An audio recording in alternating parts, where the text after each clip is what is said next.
witnessing a new era of political violence. Assassins have tried to murder President Trump twice and tried to kill Supreme Court Justice Kavanaugh. In Minnesota, legislators and even children attending Mass were gunned down in cold blood in 2 separate incidents. And an assassin targeted and murdered our friend Charlie Kirk. A sniper shot 3 people at a Texas ICE facility, and now more than 200 violent rioters were at a Chicago ICE facility chanting, "Arrest ICE, shoot ICE." At least one had a gun. We've seen this before. We saw it in Portland and with the LA riots. These are not peaceful protests. These are coordinated attacks by radical extremists, and they end now. Anyone who threatens or assaults our federal officers will be arrested and charged federally, not in some liberal state court. Same goes for anyone who's funding and aiding these extremists. You will be dismantled brick by brick. We are taking our country back. Make America safe again. Armed federal agents patrolled downtown Chicago on September 28th, escalating tensions in the city's immigration crackdown. Video showed agents in tactical gear walking near Chicago's busiest tourist and shopping districts. Crowds gathered around shouting, "ICE, go home," as armed officers moved through the downtown streets. The move followed U.S. President Donald Trump's vow to deploy troops to Portland, expanding federal law enforcement presence. Trump stated on social media that he directed the Department of Defense to deploy troops to protect Portland facilities. He argued the move was needed to protect federal property, sparking pushback from Oregon's Democratic governor. The crackdown comes amid rising clashes at ICE facilities, including in Broadview west of Chicago. On September 26th and 27th, federal officers fired pepper balls and tear gas at protesters outside an ICE center. In Broadview, ICE used tear gas and pepper rounds as over 100 protesters rallied outside detention. The Department of Homeland Security said that 11 people were arrested outside the Broadview ICE facility amid a large protest at the center. Chicago Mayor Brandon Johnson and Illinois Governor J.B. Pritzker condemned the sudden federal show of force. This comes as protests against federal immigration enforcement have surged in New York, Washington, Chicago, and Portland. ICE go home! ICE go home! ICE go home! ICE go home! ICE go home! ICE go home! ICE go home! That's not what they do. That's not what fucking Little man.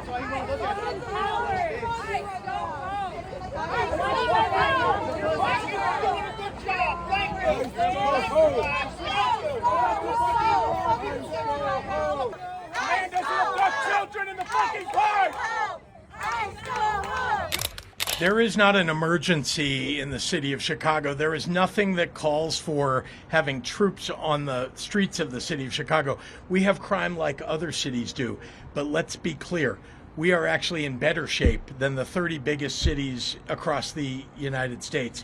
We're in better shape on average, and it is important to recognize that the President of the United States is doing this for theatrics. This is not because we've asked for it. It is not because there is some justice that he is going to seek. It is because he wants to create chaos. That is all this is about. Well, one thing that we're trying to make clear to the entire United States is that this is a great city. Look at how beautiful this city is. This city is moving in the right direction on crime. That we have been, in fact, over the last 4 years, we have seen homicides drop in half. And that is something that the President of the United States should pay attention to. I know he doesn't read. I know he doesn't listen to very many people, but I know he watches television. And so perhaps if somebody from Fox News or from Newsmax is here, they'll cover the fact that Chicago is in much better shape as a result of the work that we are doing to prevent crime, to interrupt crime, to reduce crime, to increase the number of police. Our state police are up during my time in office.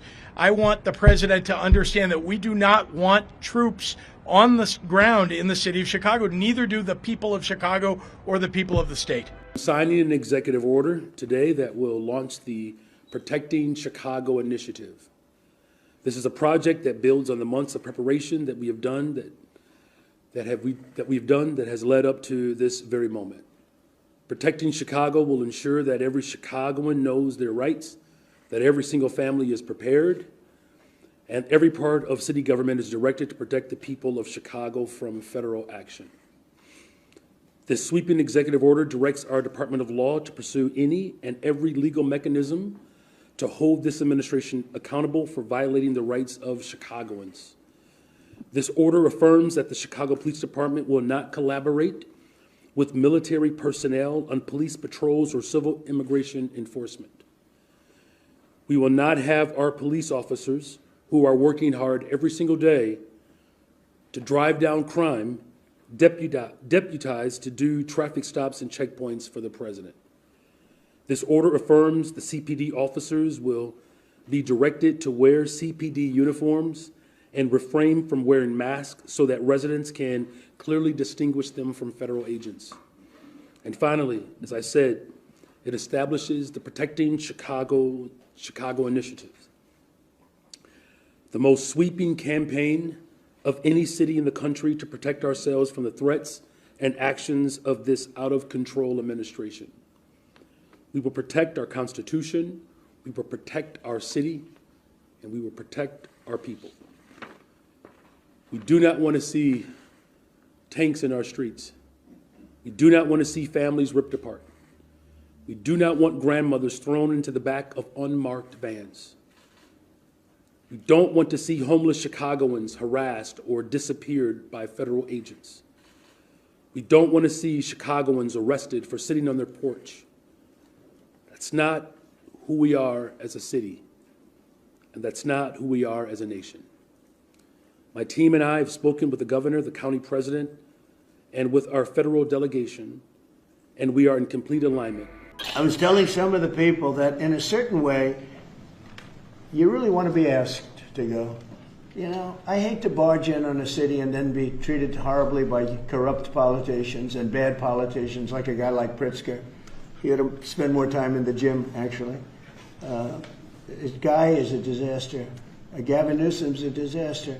When we went, we saved Los Angeles. You wouldn't have been able to have the Olympics in Los Angeles. You're barely able to have it now. They did lose 25,000 houses to a fire that should have never occurred because they didn't let the water come down from the Pacific Northwest, which you guys don't want to write about. I had to break into the water supply to let the water down. And even now, we want more. We can have much more. It's less than half of what should be coming in. I don't know, they have a political thing about it. It's like the craziest thing I've ever seen.